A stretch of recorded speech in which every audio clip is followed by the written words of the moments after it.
This week in RPM, for the first time in years, the Irish Tarmac Aces have the chance to compare themselves with their British Championship rivals on the Jim Clark Memorial Rally. And there are comparisons all through the field, from the Lerner Peugeot 206s through the Super 1600s and Group N cars to the top-end World Rally cars, after the British and Irish regulations have at last come together again.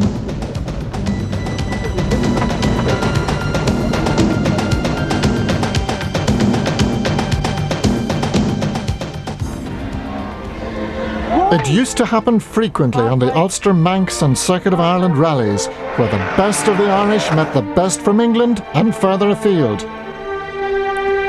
Many of the golden names from a golden age of rallying visited these shores, including future and past world champions.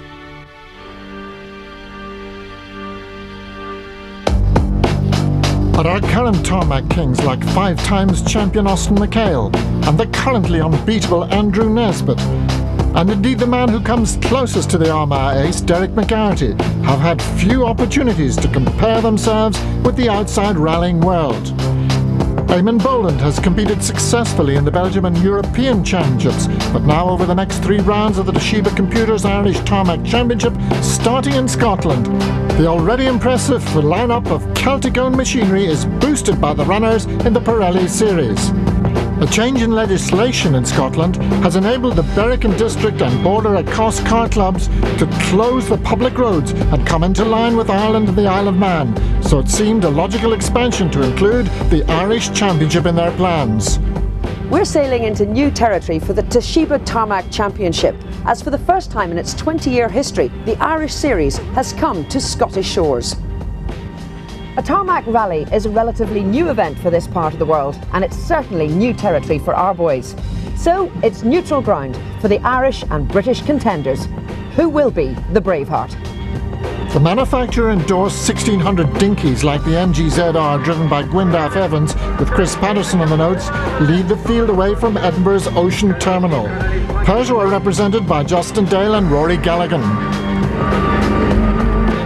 The biggest disappointment nearly, I think, is that the year is flying by so quickly. I mean, we're already at the 4th round and another 4 to go, but it's been great so far. Oma's Gordon Noble navigates the man from Meath in the Wax 206 Super 1600. And there's more Irish interest in the Ford Group, where Colin McRae, who was busy winning the Safari Rally during the Scottish event, has taken Dungannon's Chris Meek under his wing as the young engineer learns the hard knocks of rallying.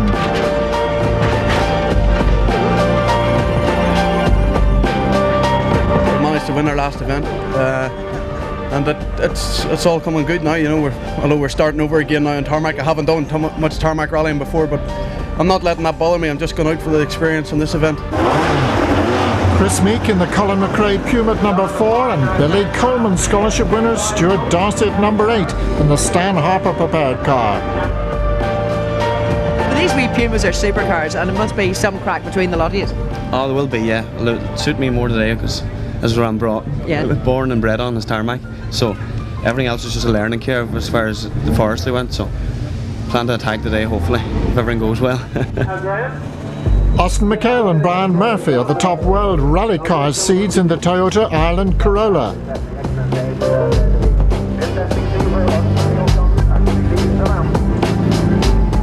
And Andrew Nesbitt and James O'Brien follow their 7 tarmac wins in succession as the firm favourites. Do you feel that there is a lot of pressure on you? No, this is my sport and I take every rally as it comes, and this is just another rally. Not just another tarmac entry list, however, as the British Championship leader, Johnny Milner, heads the English World Rally car list in his Toyota. Johnny, I know it's something that the rally fans have been looking forward to, seeing the Irish guys and the British guys going head to head, but what's it like for the drivers? Oh yeah, I'm really looking forward to it. It's nice to see a couple of new registrations in there with Andrew and Derek, so yeah, I think we're going to have a really good fight all the way through, but we'll win. We'll see, Johnny. Derek McGarrity, always good in unfamiliar territory, will be out to prevent that from the start.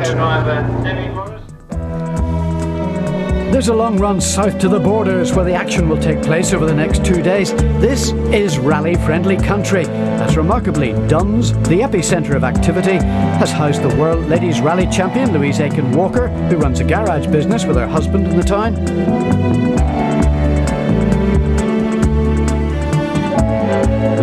Tarmac winner and rally preparation expert Dom Buckley, former driver and Mitsubishi World Championship team chief Andrew Cowan, and of course, World Motor Racing champion Jim Clark, who's honoured by naming the event in his memory. 23 Irish crews have made the trip, and with the recce period restricted to just one day, it's virgin territory on these smooth and fast stages.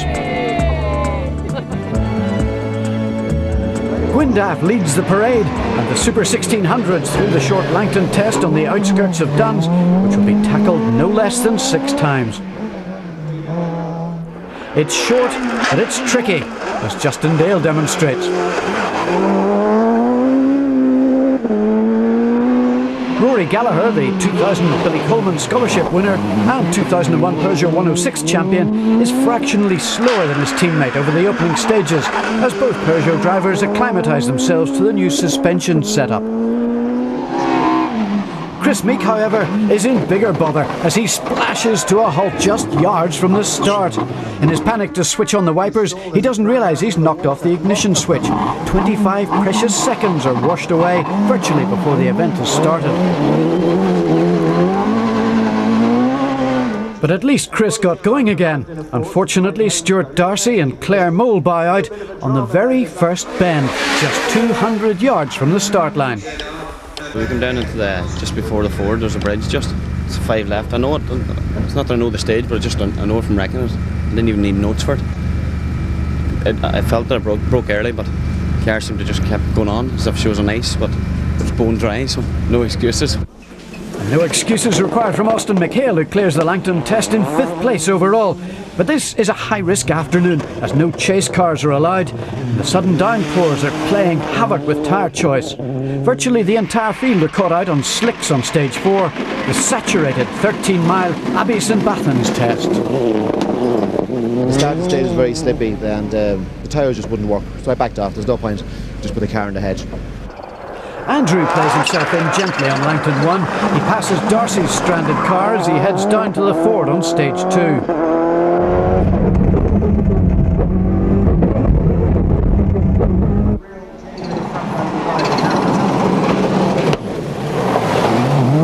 Wet slicks on a wet road catch Andrew out in the Cuisine de France Impreza.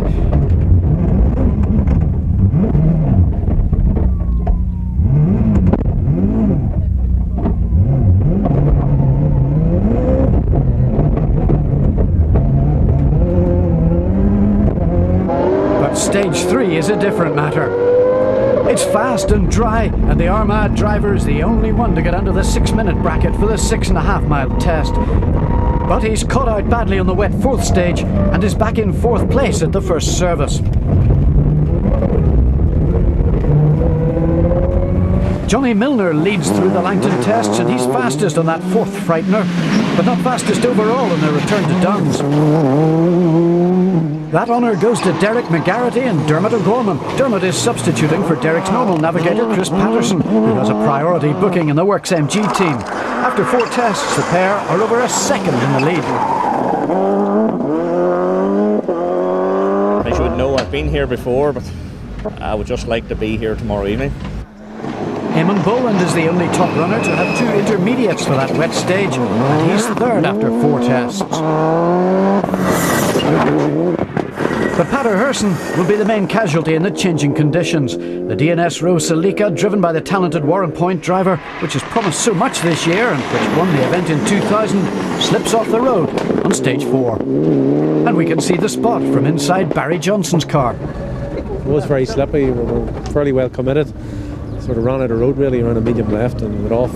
Didn't do the car any harm at all, but just couldn't get back on again. And more or less that's it. That's rallying? Well, that's what they say, you know, but it's not much fun at the minute, I'll tell you. Another early retirement is the spectacular Charlie Jukes. Mind you, it didn't look as if he was going to last the distance, did it?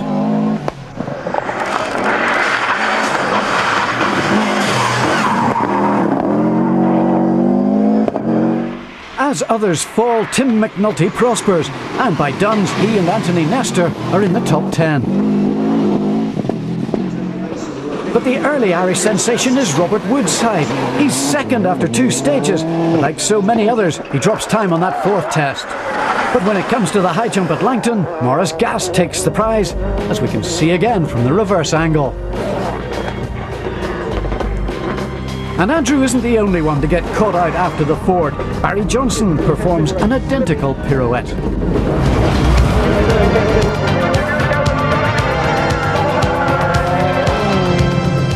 If the Irish are in charge of the overall places in the opening stages of the Jim Clark Memorial Rally, the Group N category is very much the domain of one English driver.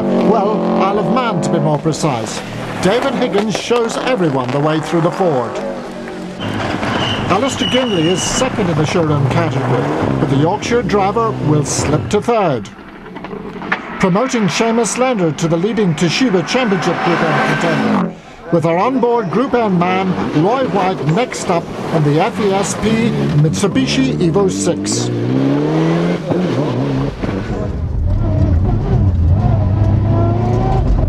Left 170. Roy will actually sell this car after the event. And it looks like another crew have been off at Herson's Corner.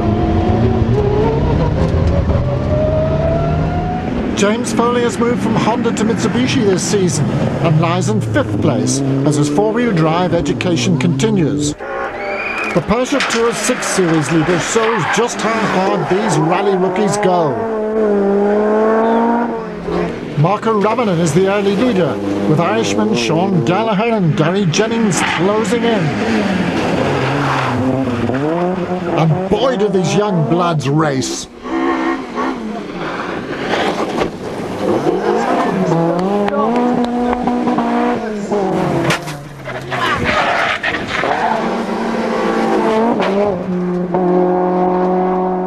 A Works Group A Mitsubishi is a very rare sight outside the World Championship. But Katsushiko Taguchi obviously has good connections in Japan. He does not have good connections right now, however, in the transmission department, as his Evo 6 is jamming in gear and he is caught by the rally leader on the last stage of the day.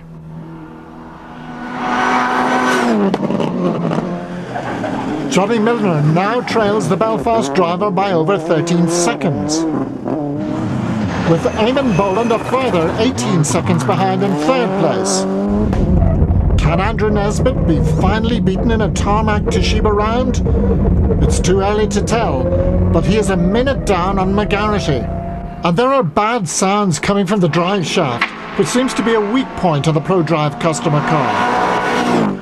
Robert Woodside has had a bad time on the 18 miles Merce test. He's jammed the Impreza between the ditches. And Austin McHale demonstrates just how changing the conditions are. Bone dry 1 minute and wet the next.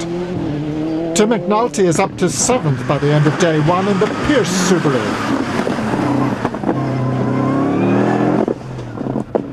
And Rory Gallagher has begun to get on top of his teammate as the day progresses.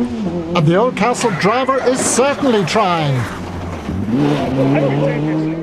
Meek now has transmission troubles to add to his first stage woes. And Barry Johnson, who is just outside the top 10, is having an adventurous ride through the Scottish countryside.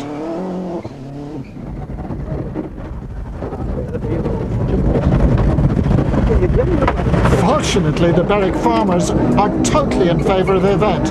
They even leave their gates open. Derek McGarrity has come close to a Toshiba Tarmac triumph in the past. Could the event, named after the great racing driver, be the one that the man who comes from a motor racing family is finally successful on?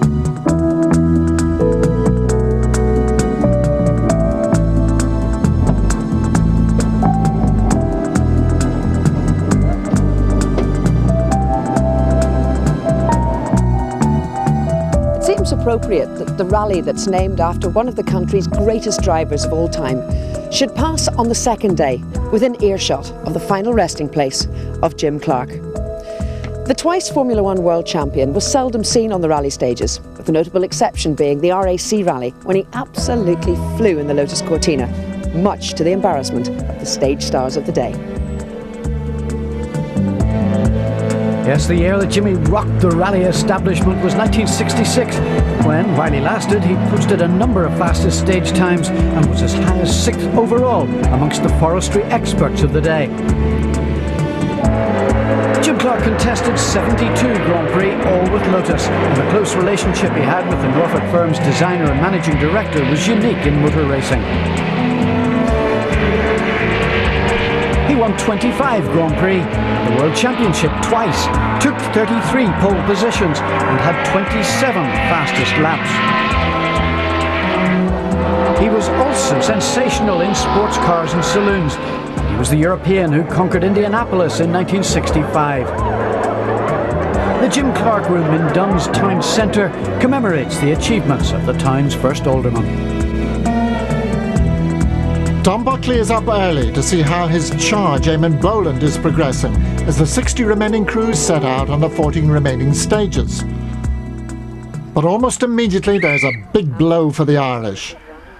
The rally leader will go out on the 18th stage with a broken prop shaft. Once again the Belfast boy retires while at the top of the field.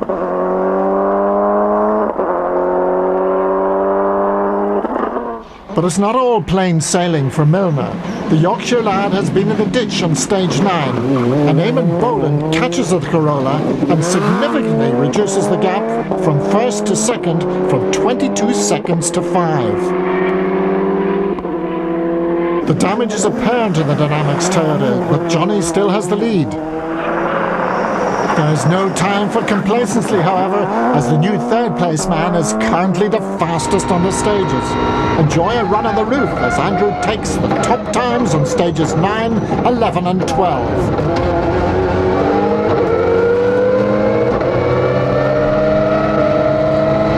It's hot work for Andrew and James in the cabin of the Cuisine de France car as the Tarmac champions chisel away at the lead.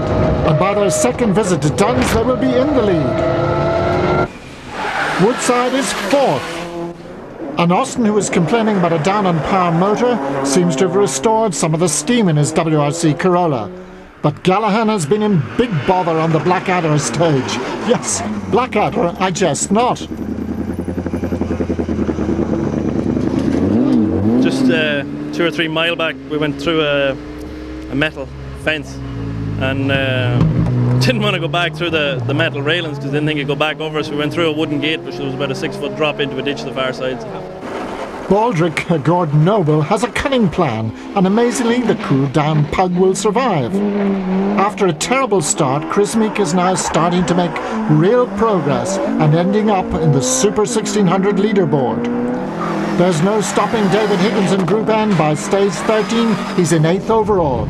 Seamus Leonard receives a 2-minute road penalty, so that promotes our onboard man Roy White to the lead amongst the Toshiba Tarmac Group N registered drivers.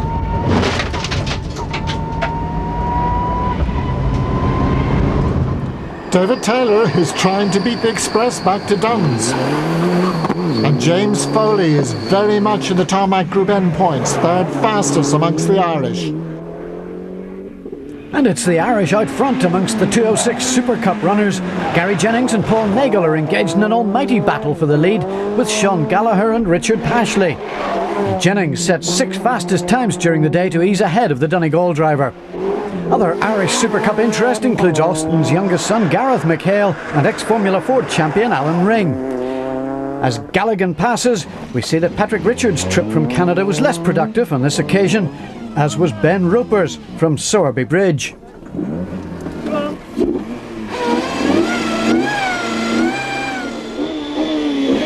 By midday, the casualty list is growing. Evans has to say goodbye to his 1600 lead due to a blown engine. Taguchi parks the Lancer and says goodbye to the Pirelli series for the time being. And Austin McHale heads for home when the exhaust splits and the Corolla becomes a fire hazard. The determined Nesbitt has a 56-second lead over his English rival, and in this frame of mind nobody's going to take that away from him. But he has a clutch problem and incurred road penalties. But Johnny also hits trouble. Distracted by a rising temperature gauge, the former rallycross ace has ploughed into a wall, and he plummets to 4th following road penalties.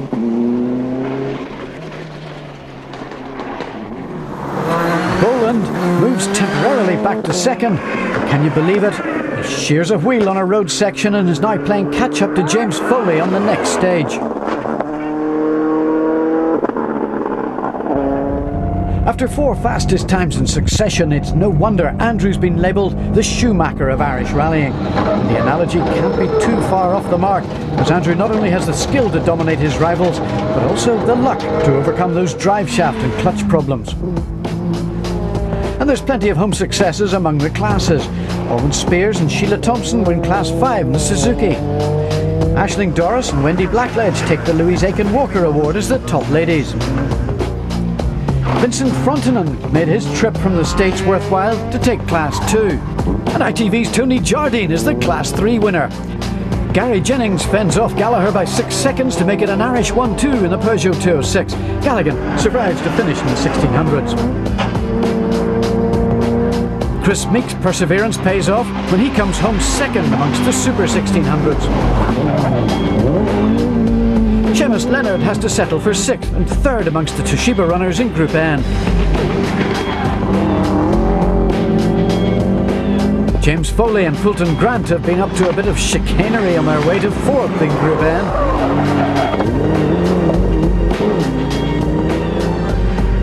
Roy White and Greg Shinners, with the odd little gyration along the way, win the Tarmac Group N crown, carrying one of those lucky RPM cameras. And so to the top 10. Scottish Series leader Barry Johnson is 10th. Then it's Alistair Ginley who makes it an English 1-2 in Group N. Justin Dale brings his ailing Peugeot home in 8th place to win the Super 1600 category. David Higgins and Daniel Barrett have annihilated the Group N opposition to finish in 7th. Maurice Gass and Jeffrey Orr have had a great rally, they finished 6th. While Tim McNulty and Anthony Nestor have to be pleased with 5th. I'm happy enough, I'm rolling in behind. As I said, another £500,000 would move me up 3 spaces. Maybe $1 million and I might win it. It's hard to realise that Robert Woodside is still a rally novice. 4th is terrific. Eamon Boland and Damien Morrissey are now Nesbitt's only real challengers in the Tarmac Championship. Johnny Milner's had a mad dash in the end to take back 2nd place. While Andrew Nesbitt and James O'Brien's 8th Tarmac win in succession is record-breaking. Right, stop. Well done.